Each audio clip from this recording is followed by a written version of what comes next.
Chiniamo i nostri capi.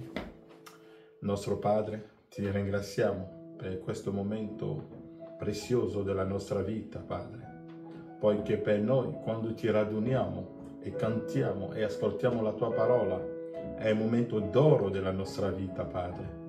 Lasciamo l'atmosfera nelle tue mani, Padre. Possa tu prendere controllo di tutto quello che sarà detto e fatto per la sola gloria del tuo santo nome, nel nome di Gesù Cristo. Amen. Leggeremo nella Bibbia Matteo 24, il versetto 6. Matteo 24, versetto 6.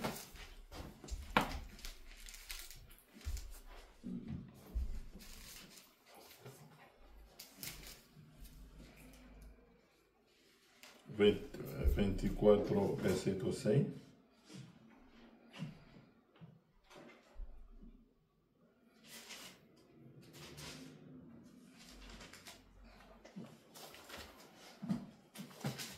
Matteo 24, versetto 6, la Bibbia dice: voi udrete parlare di guerre e di rumore di guerre, guardate di non turbarvi. Infatti bisogna che questo avvenga, ma non sarà ancora la fine, perché insorgerà nazione contro nazione e regno contro regno. Ci saranno carestie e terremoti in vari luoghi, ma tutto questo non sarà che principio di dolori. Allora vi abbandoneranno all'oppressione e vi uccideranno, e sarete odiati da tutte le genti a motivo del mio nome. Allora molti si svieranno, si tradiranno e si odieranno a vicenda. Molti falsi profeti sorgeranno e sedurranno molti, poiché l'iniquità aumenterà, l'amore del più si raffredderà.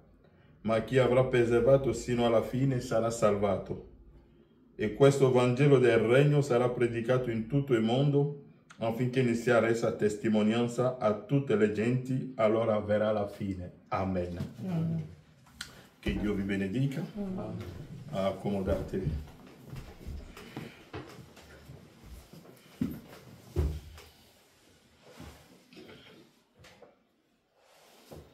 Voglio parlare sempre di guerre e di rumori di guerre.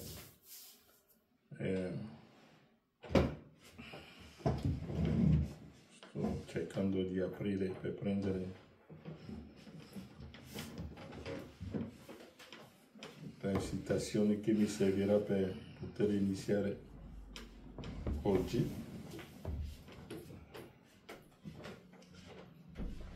Nell'opuscolo leggeremo un po'.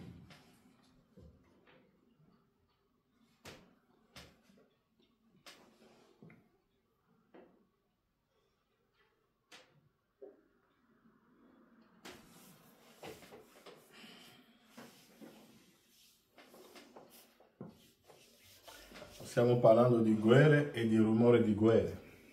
E avevo detto l'altra volta che, come l'ha detto fratello Branham, nell'opuscolo riconoscete il vostro giorno e il suo messaggio.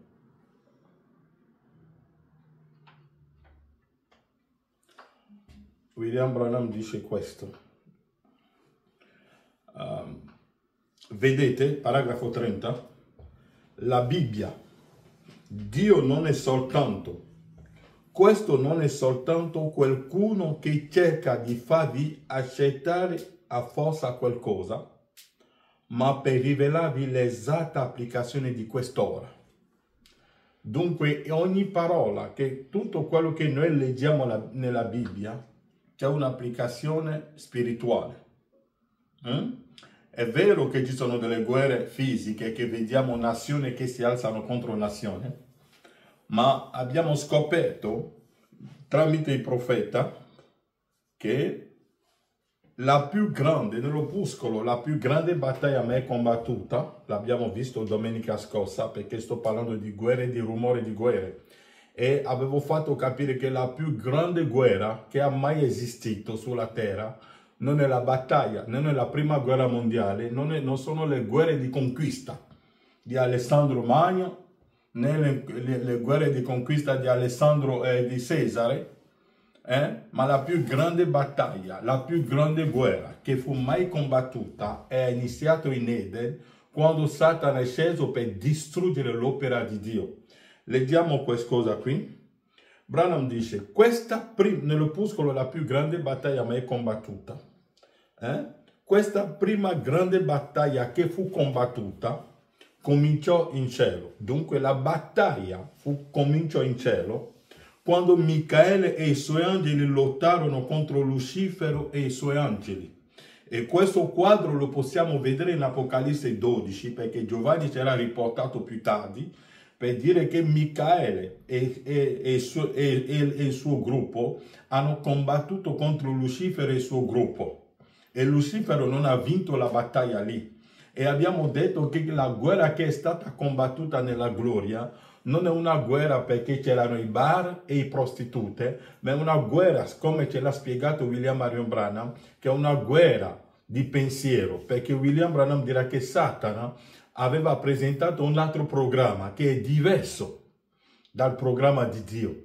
E per questo che quando voi andate in Ezechiele 28, voi vedete che la Bibbia dice che Lucifero era perfetto nelle sue vie finché l'iniquità fu trovato in lui. Dunque Lucifero era perfetto, seguiva il programma di Dio finché un giorno l'iniquità. L'iniquità che cos'è? L'iniquità è quando voi sapete quello che dovete fare, il bene che dovete fare, ma non lo fate e fate la cosa contraria. Dunque Lucifero conosceva il programma di Dio, sapeva quello che Dio voleva fare, ma Lucifero è andato contro il pensiero del suo creatore. Allora lì è diventato Satana. E la parola Satana significa il nemico, cioè come si dice, la persona che si oppone, è l'opposizione di Dio. Dunque si è messo in opposizione del programma di Dio, allora egli fu cacciato dalla parola. Dunque Lucifero non ha più posto nella parola. Dunque Branham dice qui, questa prima grande battaglia che fu combattuta cominciò in cielo. Quando Michele e i suoi angeli lottarono contro Lucifero e i suoi angeli. La prima cominciò. La prima battaglia fu in cielo. Perciò il peccato non ebbe origine sulla terra, ebbe origine in cielo. Mi seguite? La battaglia, la prima battaglia ebbe inizio nella gloria. E poi fu buttato giù dal cielo, scacciato dal cielo sulla terra. E cadde sugli esseri umani. Allora la battaglia dagli angeli divennero battaglie umane. E Satana venne per distruggere la creazione di Dio. Ciò che Dio aveva creato per se stesso. Satana, lui era venuto per distruggerlo. Ecco qual era il suo scopo. Era di distruggere. Allora iniziò la battaglia qui sulla terra. E iniziò dove? In noi, ed è infuriata da allora. Dunque la battaglia, che è la battaglia degli angeli, che è la battaglia tra Dio e Satana, quella battaglia è diventata la guerra dei uomini. E la battaglia che è la battaglia degli angeli, divenne la battaglia dei uomini. E Dio e Satana si sono scelti un campo di battaglia. E il campo di battaglia, Branham dice, e la battaglia iniziò in noi ed è infuriata fino a ora. Dunque la più grande battaglia è la battaglia, sono due regni che si stanno combattendo. Non ho potuto prendere, vediamo un po' se posso leggervi qualcosa qui. Mi sembra che lo devo avere da qualche parte, non so se ce l'ho qui. Nell'opuscolo sempre la più grande battaglia mai combattuta. No, non ce l'ho qui. Vediamo un po' se ce l'ho qui.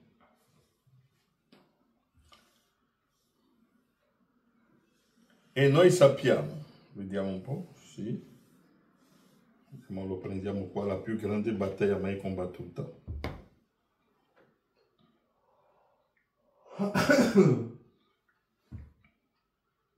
Una predicazione di 62. E vediamo che quella battaglia era la battaglia tra Dio e Satana. Sono questi due regni che si stanno combattendo. Sono questi due esseri che si stanno combattendo e sono spiriti. Dio è uno spirito e Satana pure è uno spirito. Dio è lo Spirito Santo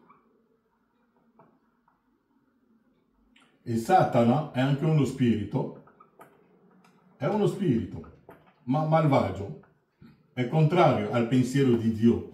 Perché abbiamo letto in Ezechiele che una volta Satana era perfetto nelle sue vie. Lo possiamo prendere in Ezechiele 28. Vediamo lì. Mi sembra Ezechiele 28. Oh, sì, mi sembra. Perché sono due regni che si stanno combattendo. Il regno di Dio e il regno di Satana.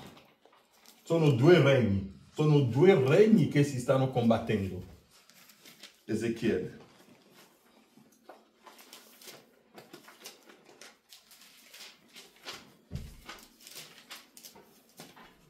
Ezechiele 28,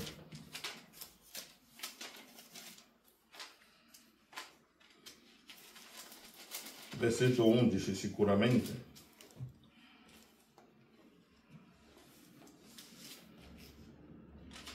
L'abbiamo letto l'altra volta. Leggiamo dal versetto 11. La parola del Signore mi fu rivolta in questi termini. Figlio d'uomo, pronunci un lamento sul re di Tiro e digli, così parla Dio, il Signore, tu mettevi sigillo alla perfezione, eri pieno di saggezza, di una bellezza perfetta. Qui sta parlando di Lucifero, Era di una bellezza perfetta e metteva il sigillo alla perfezione. Eri in Eden, il giardino di Dio. Eri coperto di ogni tipo di pietre preziose.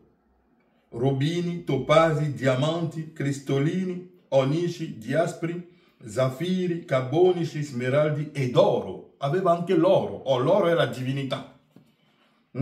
Tamburini e flauti erano al tuo servizio. Aveva i suoi servitori, preparati per il giorno che fosti creato. Eri un cherubino dalle ali distese e un protettore. Lucifero era un protettore.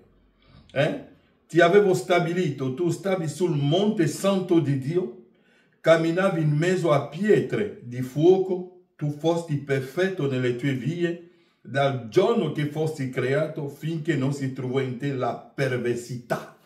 Dunque era perfetto finché un giorno si è trovato in lui la perversità. E voglio attirare la vostra attenzione sempre nell'opuscolo la più grande battaglia mai combattuta. William Branham dice che ci sono due regni, dunque è Satana che sta combattendo contro Dio. Ci sono due regni che si stanno combattendo. Dove ho messo? Ci sono due regni. Qua è il regno di Dio, qua è il regno di Satana. Sono due regni, sono due che si stanno combattendo. Sono due regni, sono due pensieri, sono due modi, sono due programmi che si stanno combattendo. Ma il creatore è Dio, è lui che ha creato ogni cosa. E Satana seguiva il programma finché un giorno l'iniquità fu trovata in lui. E abbiamo detto che l'iniquità che cos'è? L'iniquità è quando tu sai quello che devi fare. Tu sai che questa cosa è la verità, ma tu lo metti accanto e vai a fare la cosa sbagliata. Tu sai che non devi mentire, ma tu lo metti da parte e vai a mentire. E questo si chiama l'iniquità. Quando tu sai fare bene, che devi fare, ma tu metti il bene da parte e vai a fare male. E questo si chiama l'iniquità. È chiaro? Dunque, sono due regni che si stanno combattendo. La guerra, voi sentirete parlare di guerre e di rumore di guerre. Sto andando piano perché voglio arrivare a un punto. So che molti, quando leggono questa parte della scrittura, pensano alle guerre che stanno facendo sulla terra, che ha fatto Cesare, che ha fatto Alessandro Roma, tutte queste cose qua. Ma io lo voglio portare sotto un angolo. Perché noi dobbiamo stare nell'angolo giusto. Io mi sto mettendo in un angolo per farvi vedere qualcosa. per farvi vedere che cosa è la vera guerra che stiamo facendo. Dunque, e Lucifero, prendiamo qualcosa nel libro di Isaia. Isaia 14. Abbiamo visto che Lucifero, il suo piano era di governare, era di essere sopra il suo creatore. Stiamo parlando delle guerre. La guerra non è iniziata qui, ma la guerra finirà qui. E ricordatevi qualcosa, la guerra che iniziò nella gloria, metteremo fine a questa guerra qui sulla terra. E William Branham ci ha detto quando è che la guerra tra Satana e Dio finirà. Non è una guerra eterna, perché una guerra quando si inizia, prima o poi si ferma. E la guerra tra Dio e Satana non è una guerra eterna. William Branham ci dirà quando è che la guerra tra Satana e Dio prenderà fine. Lo leggeremo, vi farò vedere, scritto nero su bianco, che non è una guerra eterna. Prima o poi, sicuramente, Dio e Satana, la battaglia si deve smettere. Qualcuno, la battaglia deve finire. Non è una guerra eterna. E quando è che finirà questa guerra, secondo il mio profeta? Questa guerra tra Dio e Satana, secondo il mio profeta, quando è che finisce? Lo leggeremo. Ma qui stiamo vedendo che Satana è Dio. Satana era perfetto nelle sue vie finché l'iniquità. Che cosa voleva fare Satana? Perché si è ribellato contro il suo creatore? Mi sembra Isaia 14, se me lo ricordo bene il passaggio.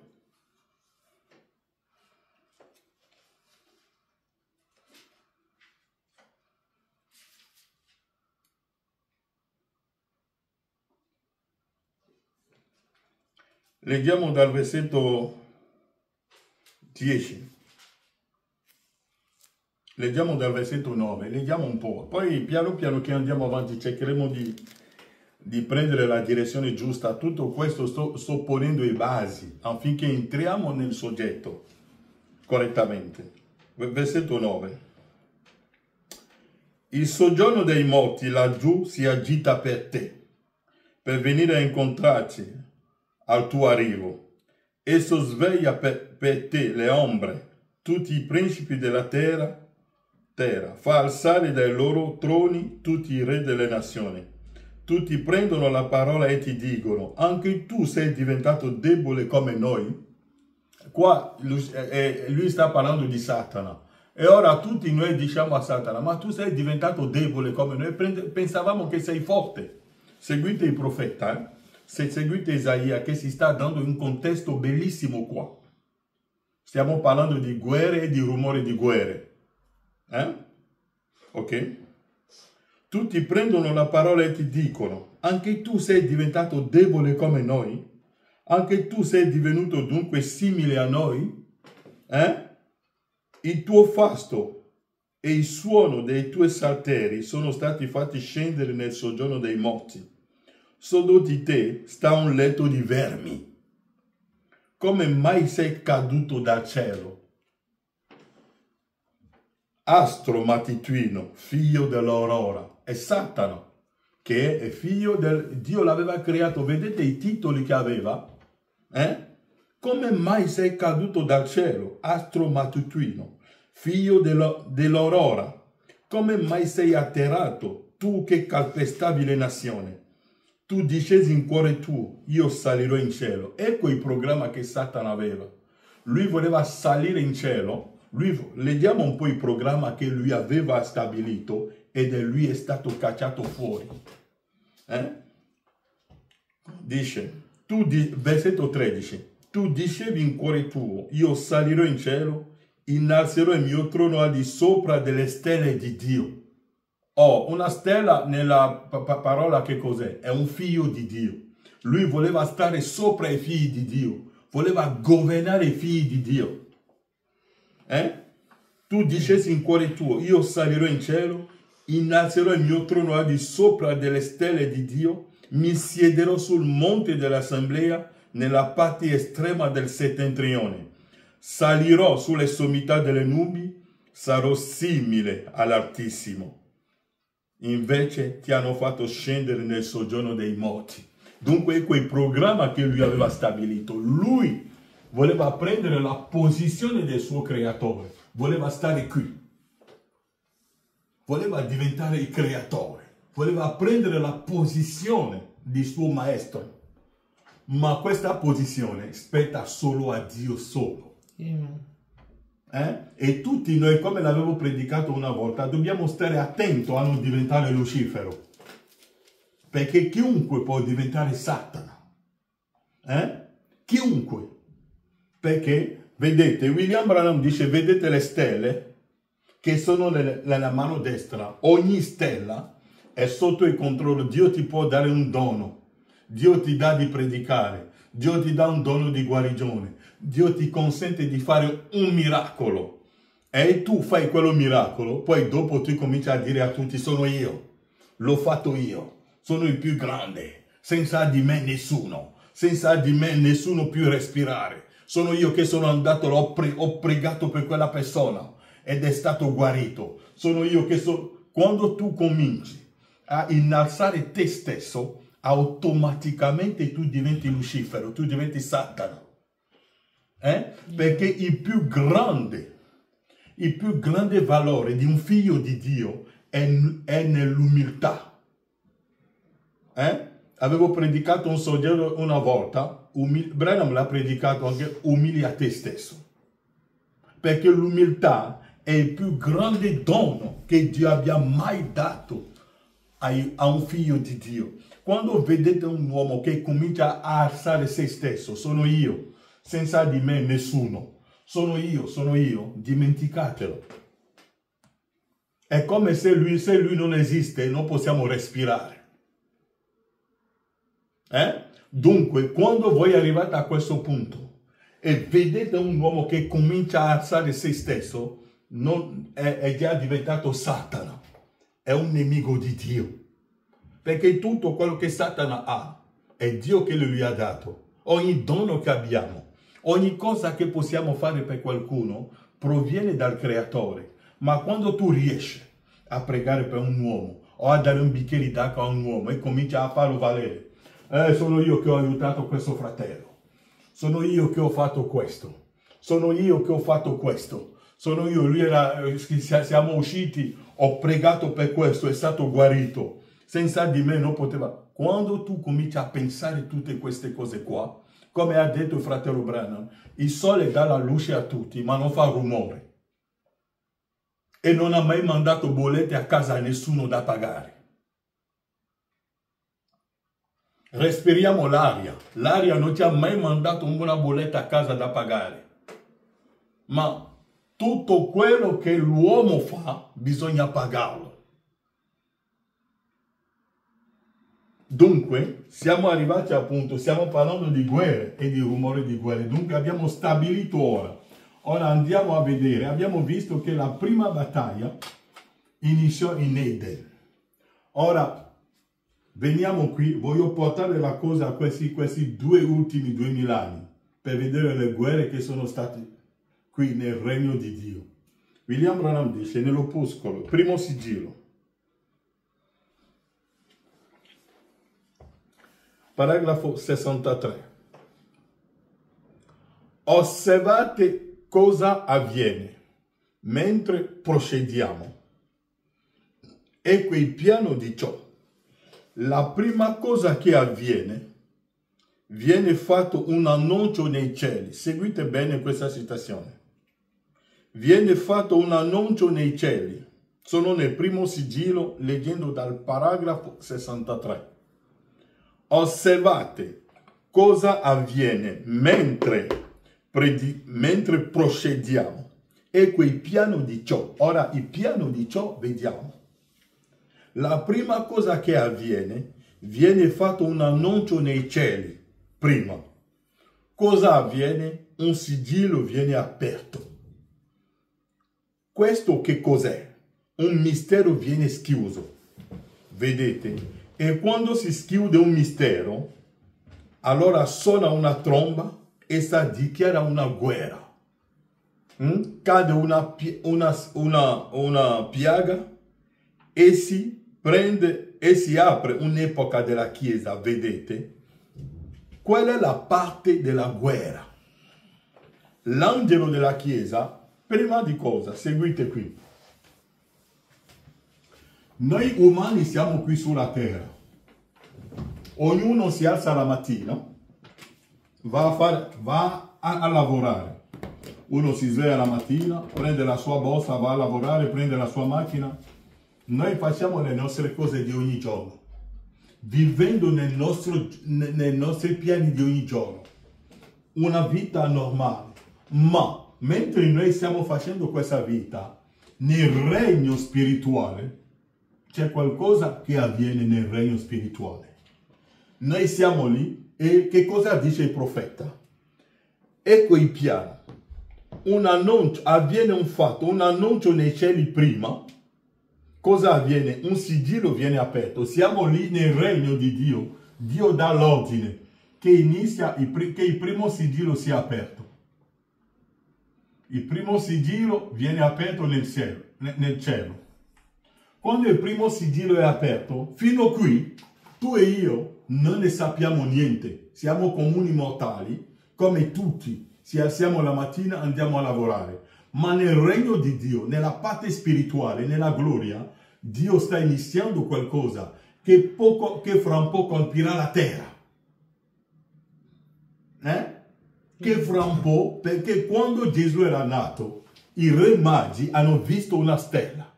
E vedendo quella stella, hanno cominciato a seguire quella stella. E quella stella che loro hanno cominciato a seguire, man mano che andavano avanti, quella stella doveva produrre una guerra sulla terra. Perché seguendo quella stella, quando sono arrivati a Gerusalemme, hanno detto dove è il re dei Giudei che doveva nascere. Hanno detto, ma quale re? Abbiamo un re, Erode. E Erode li ha chiamati, ha detto, ma di che cosa state parlando? Stiamo parlando che abbiamo visto una stella. E quella stella si sta dicendo che il re dei Giudei è nato sulla terra. Ha detto, quando? E Erode, avendo paura di perdere il suo trono naturale, ha decretato di uccidere tutti i bambini da 0 a 2 anni per poter conservare il suo trono. Vedete quella stella, quello che ha prodotto sulla terra, perché quando qualcosa inizia nel regno spirituale, i comuni mortali fino a qui non ne sanno niente. Ma quella cosa che inizia nel regno spirituale, poco a poco, produrrà una guerra terribile sulla terra. E io sto parlando della parte religiosa della guerra, non della parte militare. La parte militare lo faranno la Russia e gli Stati Uniti, lo stanno facendo. L'hanno fatto gli uomini, ma noi stiamo parlando della parte religiosa. Perché è la parte che conta di più. Perché se le vostre anime sono pronte, quando un giorno la parte militare vi colpirà, voi le vostre anime sono sempre preservate. Ok, allora, ecco qui, siamo nella gloria. E questo bel esempio lo potete trovare nel libro dei re. Quando, per esempio, l'abbiamo raccontato tante volte, quando Micaia, il re Acab, aveva chiamato i suoi 400 profeti che gli hanno detto, re, puoi andare in guerra, tu vincerai. E quei uomini avevano un'unzione terribile, erano veramente unti e hanno dato una vera profezia. Quello che stanno facendo era sotto l'unzione, avevano lo spirito. Ma quello che non sapevano quei predicatori dell'epoca è che nel regno di Dio c'è stato fatto una riunione e Dio aveva detto, ma chi manderemo affinché sia uno spirito di menzogna nella bocca dei profeti di Acab? E la Bibbia ha detto che uno spirito è uscito dall'inferno ed ha detto, io ci andrò per entrare in loro affinché possano convincere il re Acab. Dunque quella parte della riunione, quelli là che sono qui non lo sapevano. Ci è voluto Micaia per rivelare questo a loro, perché Micaia, Dio gli ha aperto la riunione, l'ha visto. E quando ha visto quella riunione ha detto, oh, ecco quello che è successo. Dunque torniamo qui. Dio, sto prendendo un esempio. Dio dà l'ordine. Iniziamo il corso del primo sigillo. Il fattore Branham dice qui, cosa avviene? Un annuncio nei cieli prima, cosa avviene? Un sigillo viene aperto. Dio dice, apriamo il primo sigillo. Che cos'è questo? Un mistero viene schiuso. Dunque un mistero viene rivelato. Un mistero è stato rivelato nella gloria. Quando il mistero è rivelato, fin qui, noi che siamo qui non ne sappiamo niente. Tutto questo sta avvenendo nel regno spirituale. Mi seguite? Tutto questo sta avvenendo nel regno spirituale. Dio vuole dichiarare una guerra. E quella guerra inizia prima qui. Il primo sigillo è aperto. Tutto questo sta avvenendo. Un sigillo viene aperto. Allora suona una tromba. Essa dichiara una guerra. Cade una piaga e si apre un'epoca della Chiesa, vedete? Qual è la parte della guerra? L'angelo della Chiesa prende il mistero di Dio. Non è ancora rivelato del tutto, però quando lo fa, prende questo mistero di Dio e poi avanza verso il popolo dopo che gli è stato dato il mistero. Quando Lutero era lì, era un prete cattolico, prendiamo l'esempio, Lutero era un prete cattolico, che era un buon cattolico. Che cosa ha fatto Lutero un giorno? Lutero era lì, nel regno di Dio si è aperto il quinto sigillo, il terzo sigillo. Quando il terzo sigillo fu aperto, questo sigillo, Lutero l'afferra. Questo sigillo, Lutero era lì, essendo un monaco, era seduto e qualcosa l'ha colpito, boom, nel suo cuore. E la cosa gli dice, vai a prendere la Bibbia. Lutero è andato a prendere, ha preso le scritture. Era lì, era seduto, qualcosa l'ha colpito nel suo cuore. E la cosa gli spinge a prendere la Bibbia. Quando ha preso la Bibbia, ha visto, ma il giusto vivrà per fede. E come mai la Chiesa si dice di pagare soldi per essere salvato? Perché dobbiamo dare soldi al Papa? Perché dobbiamo pagare tutto questo? Perché dobbiamo fare tutte quelle penitenze? E Lutero riceve la rivelazione di questo, apre la scrittura, comincia a leggere la scrittura e vede che ecco quello che sta dicendo la parola, ecco quello che sta facendo la Chiesa. Allora che cosa fa Lutero? Che cosa fa Lutero? Quella è la parte della guerra. L'angelo della Chiesa, dunque il messaggero dell'epoca, prende il mistero di Dio, non è ancora rivelato del tutto, però quando lo fa, prende questo mistero di Dio. Quando il messaggero afferra la cosa, che cosa fa? Avanza verso il popolo. Quando Lutero ha capito che non dobbiamo pagare soldi a Roma per essere salvato, o non dovete dare le vostre case al Vaticano, o pagare le penitenze per essere salvato, e che la comunione non è il corpo letterale di Cristo, quando Lutero ha capito questo, che cosa ha fatto? Non è rimasto chiuso nella sua casa. Si avanza verso il popolo, ecco la parte della guerra. Quando Lutero ha afferrato questo mistero, che cosa ha fatto? Avanza verso il popolo. Cosa fa là fuori? Quando il predicatore va fuori, che cosa fa? Che cosa? Inizia a proclamare quel messaggio. E ciò cosa inizia? Una guerra. È chiaro? Quando Lutero ha afferrato il mistero, perché Dio lo rivela prima al messaggero, Mosè aveva avuto la rivelazione lui prima. E Mosè è andato verso il popolo. E quando l'ha annunciato il popolo, è iniziata una guerra. Branham dice, e che cosa però? Però quando dice qual è la parte della guerra, l'angelo della Chiesa prende il mistero di Dio. non è ancora rivelato del tutto, però quando lo fa, prende questo mistero di Dio e poi avanza verso il popolo, dopo che gli è stato dato il mistero. Avanza verso il popolo, cosa fa là fuori? Inizia a proclamare quel messaggio. E ciò cosa inizia? Una guerra spirituale. Perché quando Lutero, o quando Branham, o quando Paolo ha ricevuto la rivelazione del regno, si avanza e l'annuncia nel popolo.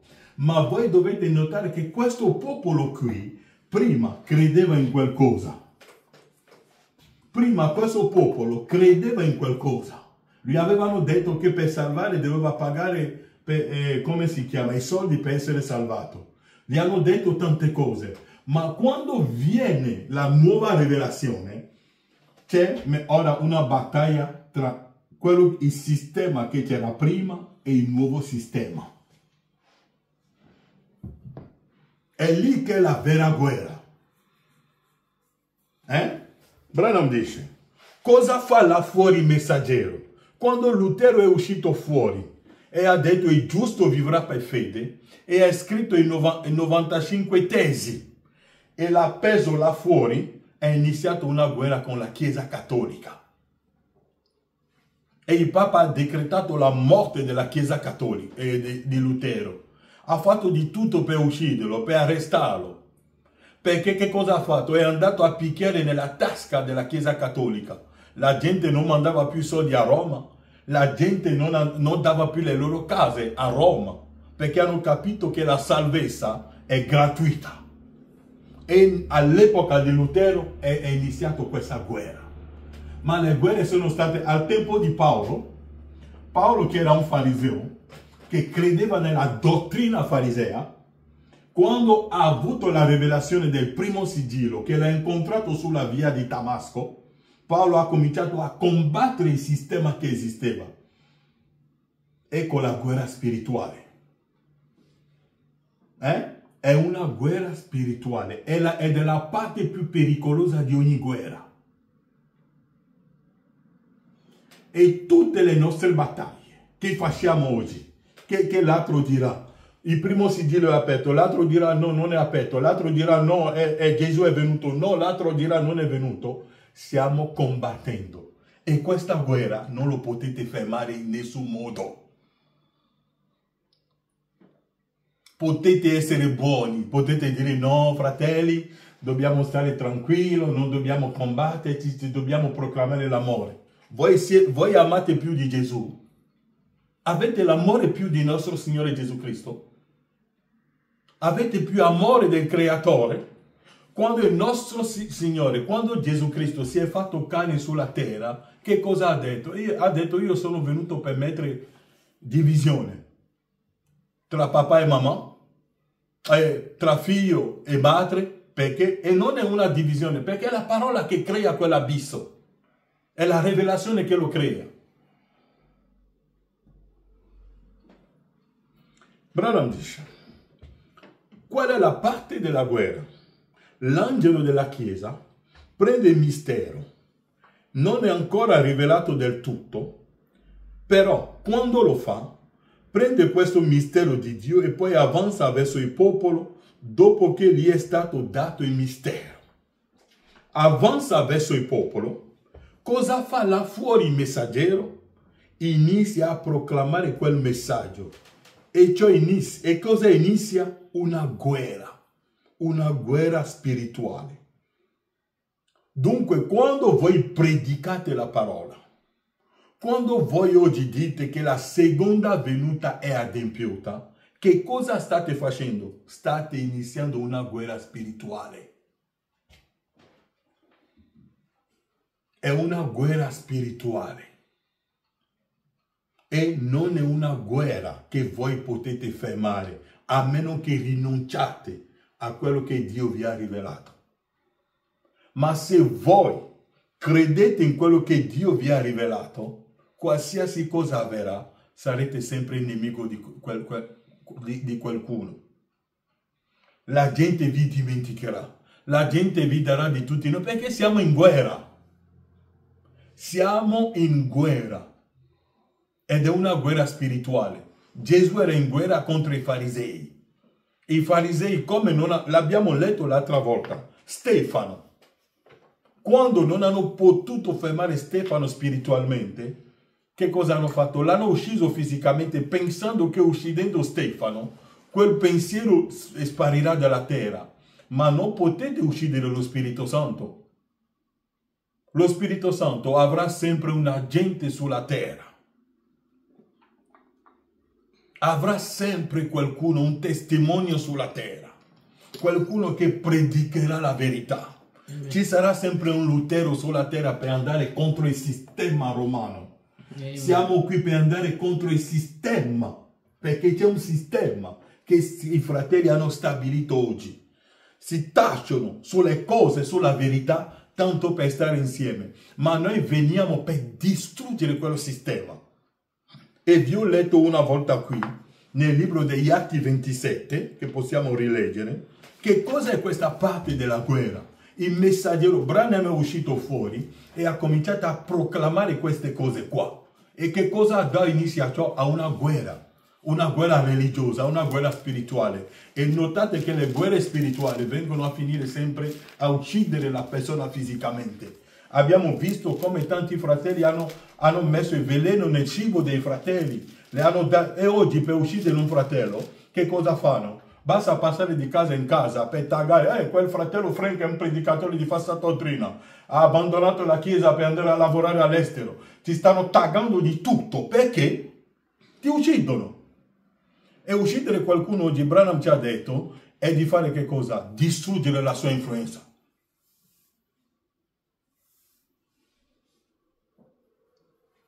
E Paolo ha capito il mistero. L'abbiamo già letto tante volte. Non l'avevo preso. Mi sembra Atti capitolo 27. Se è lì.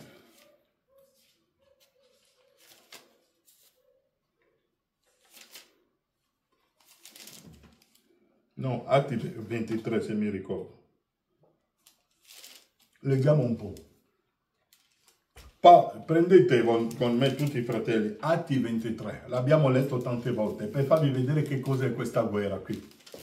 Perché Paolo era un fariseo prima, predicava la stessa cosa come i farisei predicavano, finché un giorno ha incontrato la colonna di fuoco sulla via di Damasco. Allora ha avuto un'altra visione della cosa ed è uscito, è entrato nel popolo e ha cominciato a predicare la visione della colonna di fuoco. Ed è lì che inizia il guaio di Paolo. Ed è lì che inizia i problemi di Paolo. È lì che hanno deciso di ucciderlo. E finché lo hanno ucciso, gli hanno tagliato la testa.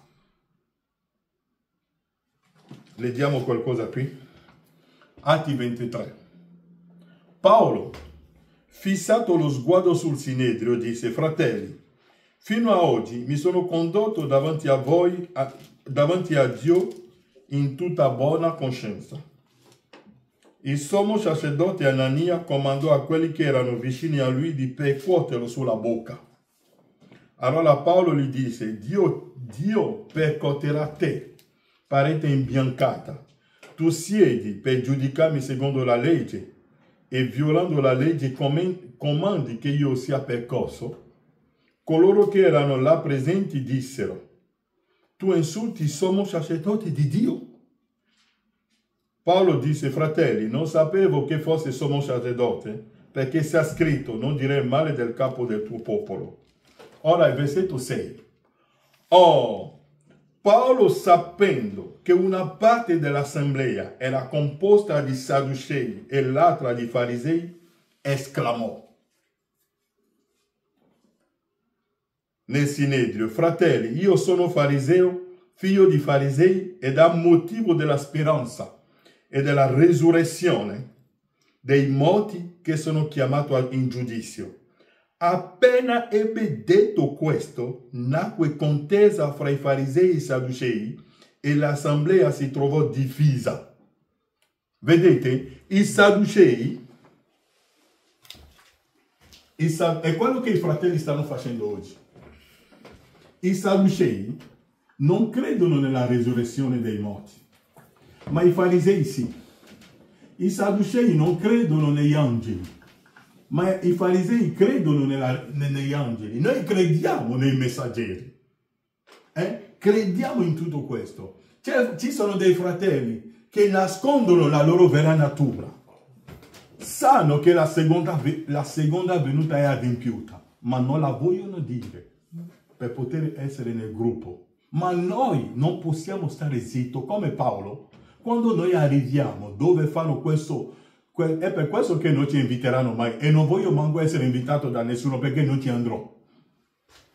E quando voi arrivate là e vedete quel colore pallido, è un colore ipocrito. Si fanno l'ipocrisia. Ah, quel fratello, vedete, sono amici, come diceva un giorno un pastore là. Vedete, quel fratello, lui crede che devono ascoltare i nastri. L'altro crede che non devono ascoltare i nastri, ma sono insieme e mangiano insieme. Bellissimo. È una bella riunione, finché la parola non viene messa sul campo. Perché quando la parola viene messa sul campo, il gruppo si deve staccare.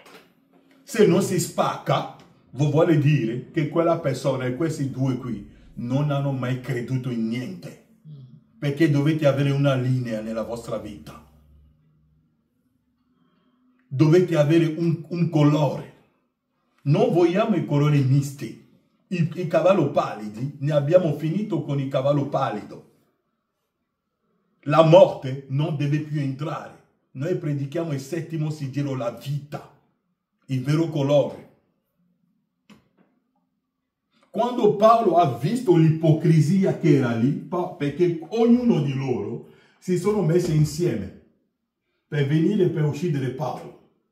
Ma Paolo ha mandato la bomba atomica. E quando ha mandato la bomba atomica, che cosa è successo? Il gruppo si è diviso in due, subito. E che cosa è successo? Paolo sapendo che una parte dell'assemblea era composta di Sadducei e dell'altra farisei, esclamò nel Sinedrio: fratelli, io sono fariseo, figlio dei farisei, ed a motivo della speranza e della resurrezione dei morti che sono chiamati in giudizio. Appena ebbe detto questo, nacque contesa tra i farisei e i sadducei e l'assemblea si trovò divisa. Perché i sadducei dicono che non vi è resurrezione, né angelo, né spirito, mentre i farisei affermano l'uno e l'altra. Ne nacque un gran clamore e alcuni scribi del partito dei farisei alzatici protestarono dicendo: non troviamo nulla di male in questo uomo. E se gli avesse parlato uno spirito o un angelo? Vedete? Quando voi mandate la bomba atomica, che è la rivelazione dell'ora, come ieri nella predicazione che ho fatto venerdì dicevo, se voi vedete, Gesù non ha mai detto che lui, la sua cosa finirà in Oriente. Gesù non ha mai detto di andare a cercare la seconda venuta in Oriente. Ha detto: andate a cercare la seconda venuta in Occidente. È lì che mi troverete in Occidente. Quando lui era sulla terra, che cosa diceva ai suoi discepoli? Ha detto ai suoi discepoli: io morirò, ma vi aspetterò in Galilea. Ma Pietro e i suoi amici sono andati a casa. E dopo la risurrezione, l'angelo che ha incontrato Pietro e gli altri alla tomba ha detto: egli vi aspetta in Galilea come vi aveva detto. Voi dovete andare dove la scrittura dice che lo troverete. E quando sono andati in Galilea è lì che l'hanno trovato. E dove? Quale Galilea? Galilea delle nazioni, non Galilea degli ebrei. E come oggi tutto è offuscato. Dovete andare in Occidente. Ascoltate la predica che ho fatto venerdì, di 30 minuti. È in Occidente che dovete trovarlo. Dunque Branham dice: qual è la parte della guerra? Stiamo parlando di guerre, di rumore di guerre. E le guerre ne abbiamo nelle chiese. Le chiese, la guerra spirituale, non è finita. Perché è una guerra. E una guerra bisogna vincerla. E sapete come vinciamo le guerre? Quando voi dite la verità della rivelazione a qualcuno che lo contesta, Oh, io non lo credo, comincia a fare grignottaggi dei denti, come sgrignavano i denti contro Gesù. Non vi preoccupate, avete già bruciato la sua anima, è la povera che comincia ad andare avanti. Qual è la parte della guerra? L'angelo della Chiesa prende il mistero di Dio, non è ancora rivelato del tutto, però quando lo fa, prende questo mistero di Dio e poi avanza verso il popolo. Dopo che gli è stato dato il mistero, avanza verso il popolo. Cosa fa là fuori? Cosa fate là fuori? Quando incontrate un fratello che vi dice: oh fratello, sapete, dobbiamo prepararci, il rapimento sta per arrivare. La parola rapimento, Elia mi ha detto che non esiste nella Bibbia. Ah, dobbiamo avere la traslazione dei santi. William Branham ha avuto la traslazione, mentre era sul suo letto, è andato, il corpo era sul letto che respirava ancora. Ecco quello che si chiama la traslazione.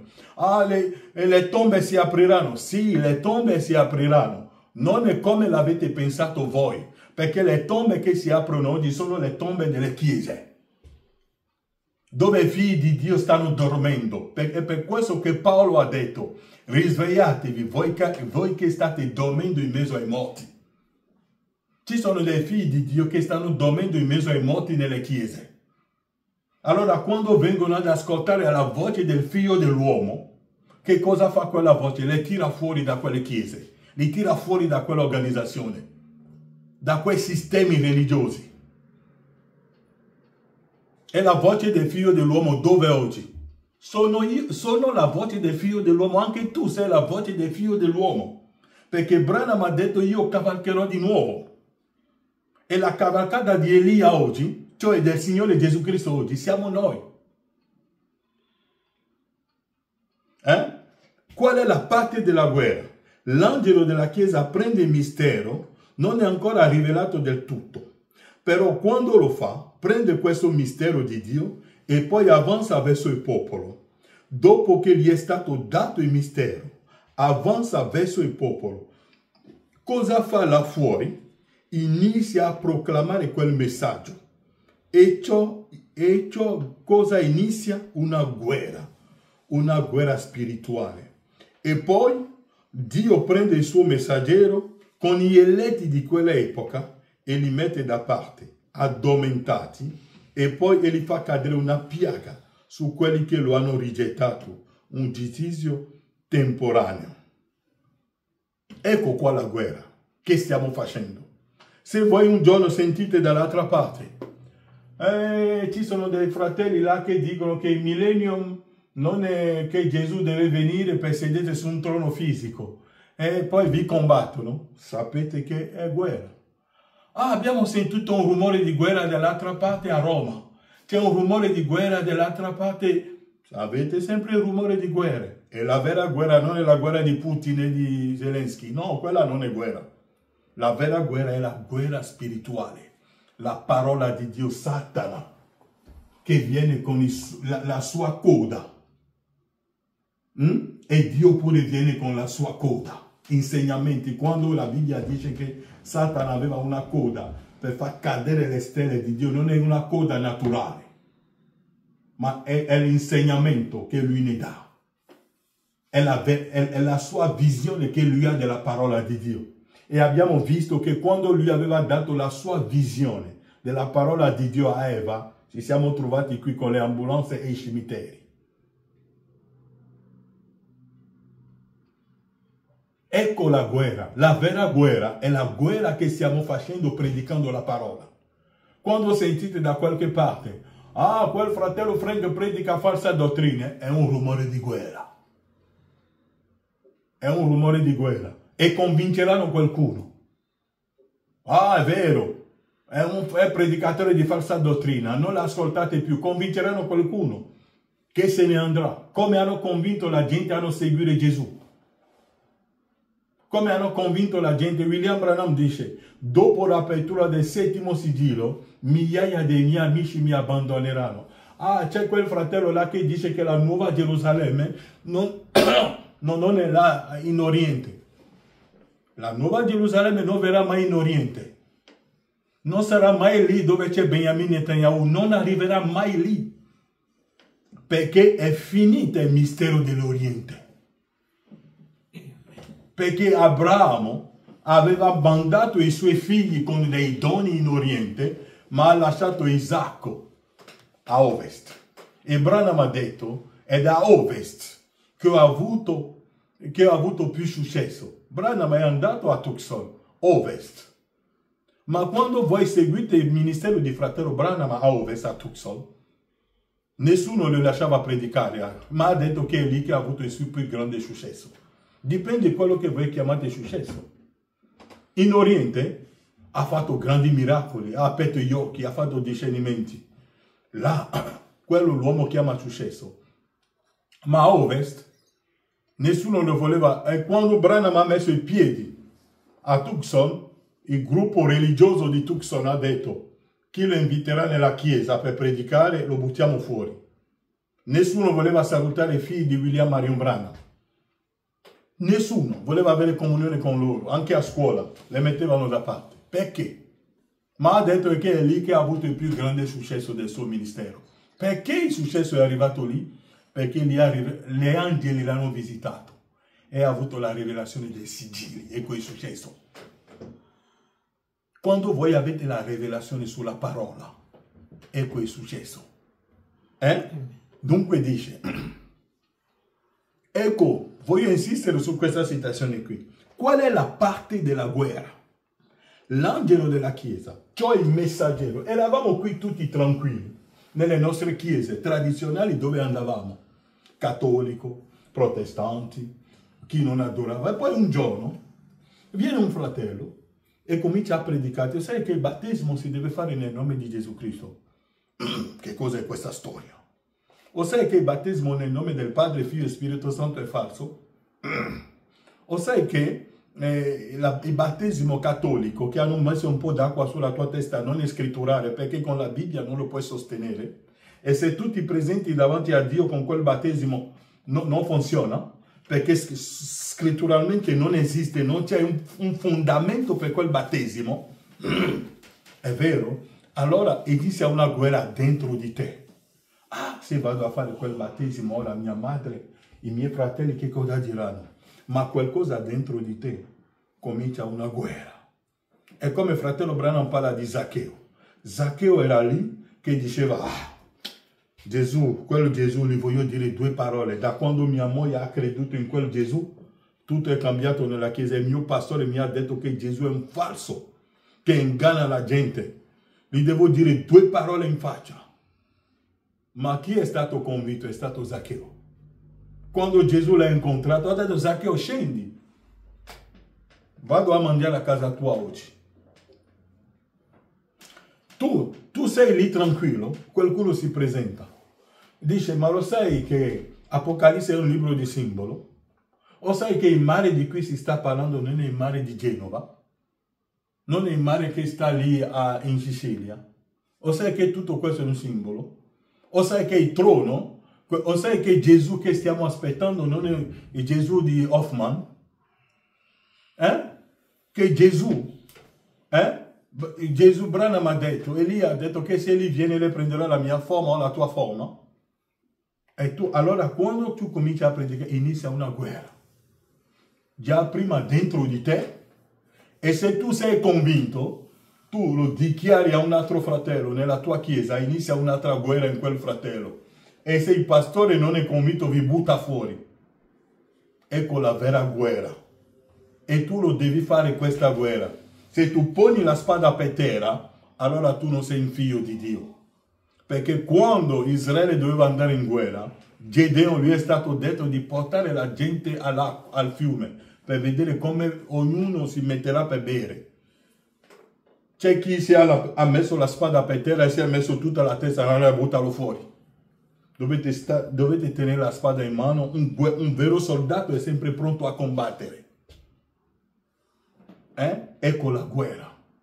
Quando verranno per dirvi, stiamo aspettando la nuova Gerusalemme. No. La nuova nascita, come dicevo, la nuova nascita è il modo in cui è stato predicato al tempo di Lutero. Non è la stessa cosa oggi. Se l'ha predicato così oggi, non funzionerà. perché viviamo in un'altra stagione, viviamo in un altro tempo. E guerre e rumore di guerre ne avrete, e ne avrete ancora, e ancora, e ancora rumori. E quando è passato Paolo, Dio ha mandato, quando Paolo è andato via, ha mandato Ireneo. Ireneo pure ha scatenato una guerra. Quando è andato via Ireneo, è arrivato Martino, ha scatenato un'altra guerra. Poi è arrivato, siamo arrivati a Lutero. Lutero ha scatenato una guerra contro la Chiesa Cattolica. Poi è arrivato Wesley. Wesley ha scatenato una guerra contro la Chiesa Luterana.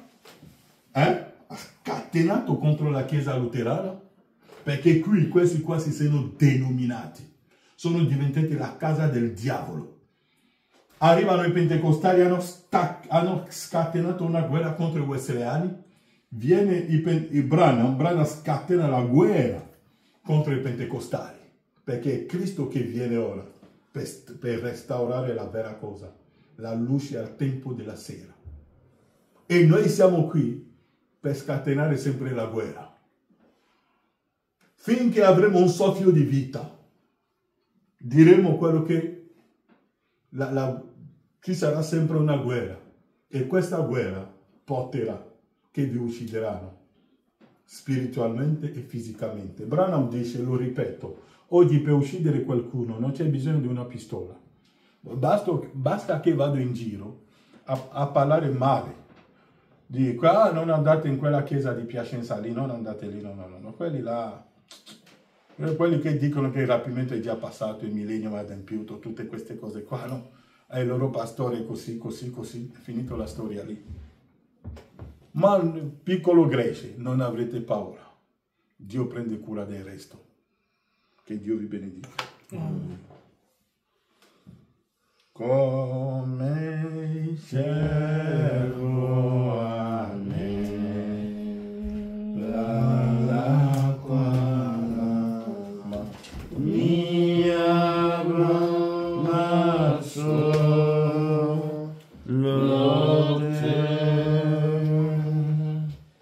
sei tu sol, ciò che cuore mio brama e voglia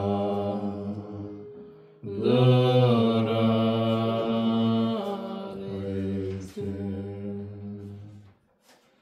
Da te prendo forza, oh Dio, in te sol posso riposare.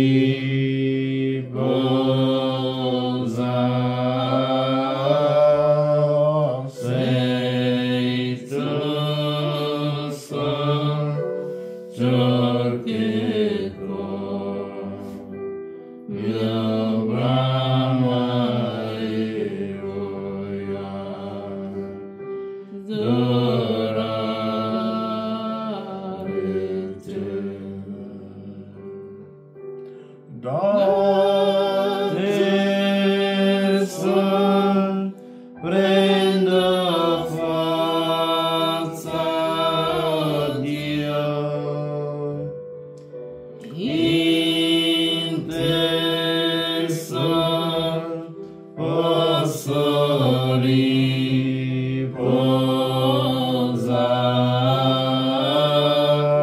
Sei tu sol, ciò che cuore mio brama e voglia adorare te. Padre Celeste, ti adoriamo, ti onoriamo, ti diamo la gloria. Grazie per la tua parola. Sappiamo che siamo un campo di battaglia e siamo sul campo di battaglia. Padre, lascia che la nostra spada sia sempre pronta a colpire, Padre. Grazie per la rivelazione che tu ci hai donata nella tua parola. Padre, lascio i miei fratelli e le sorelle nelle tue mani. Ancora una volta, Padre, lascio i nostri figli nelle tue mani, Padre. Che la tua mano potente possa stare a guidare ognuno di noi. Nel nome di Gesù Cristo. Amen.